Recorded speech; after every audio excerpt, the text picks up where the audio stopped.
தலைப்பு மட்டும் நீங்க தலைப்பு மட்டும். தலைப்பு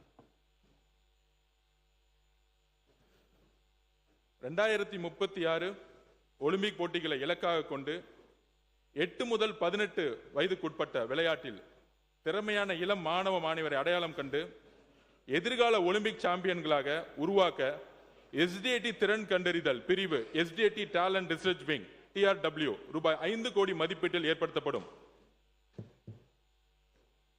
நம்பர் 2, தமிழ்நாட்டில் தற்போது 27 மாவட்டங்களில் மாணவர்களுக்கான 25 விளையாட்டு விடுதிகளும் மாணவியருக்கான 19 விளையாட்டு விடுதிகளும் என மொத்தம் 44 விளையாட்டு விடுதிகள் உள்ளன.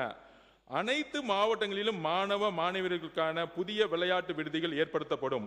மேலும் அனைத்து விளையாட்டு விடுதிகளும் மாற்றுத்திறனாளி விளையாட்டு வீரர் வீராங்கனைகள் தங்கி பயிற்சி பெறுவதற்கு தேவையான சிறப்பு வசதிகள் ஏற்படுத்தப்படும்.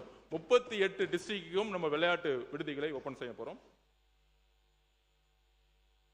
3, தமிழ்நாடு விளையாட்டு மேம்பாட்டு ஆணையத்தின் கட்டுப்பாட்டின் கீழ் இயங்கி வரும் அனைத்து விளையாட்டு விடுதிகளும் நவீனமயமாக்கப்பட்டு குளிர்சாதன வசதிகள் ரூபாய் 15 கோடி மதிப்பீட்டில் ஏற்படுத்தப்படும்.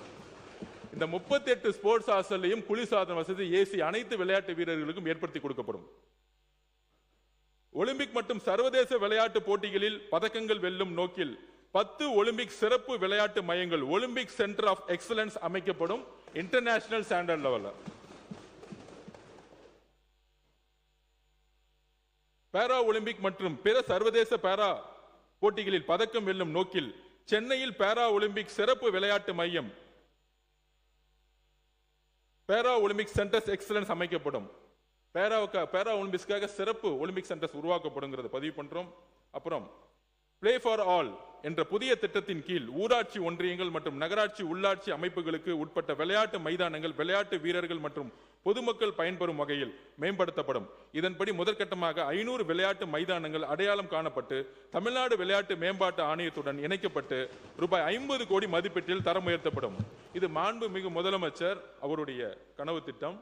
எங்கெல்லாம் எந்த டிபார்ட்மெண்ட் இருந்தாலும் சரி, எங்கெல்லாம் வேக்கண்டா லேண்ட் இருக்கோ அங்க இமிடியேட்டா கிளீன் பண்ணி ஃபென்சிங் போட்டு லைட் போட்டுட்டு சட்டமன்ற உறுப்பினர்கிட்ட பொசிஷன் ஹேண்ட் போட்டு அனைத்து பொதுமக்களும் விளையாடக்கூடிய ஒரு விளையாட்டு ஒரு மையத்தை உருவாக்க சொல்லியிருக்காரு. அதுதான் இந்த அறிவிப்பு. விளையாட்டில் சிறந்து விளங்கும் மாணவ மாணவியருக்கு தொழில்முறை கல்லூரிகளில் விளையாட்டு இடஒதுக்கீட்டின் கீழ் தற்போது வழங்கப்பட்டு வரும் இருக்கைகளின் எண்ணிக்கை உயர்த்தப்படும்.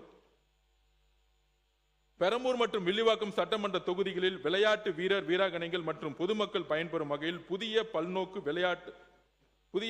விளையாட்டு அரங்குகள் அமைக்கப்படும்.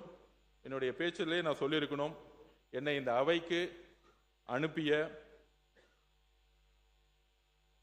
என் வில்லிவாக்க தொகுதியுடைய பெண்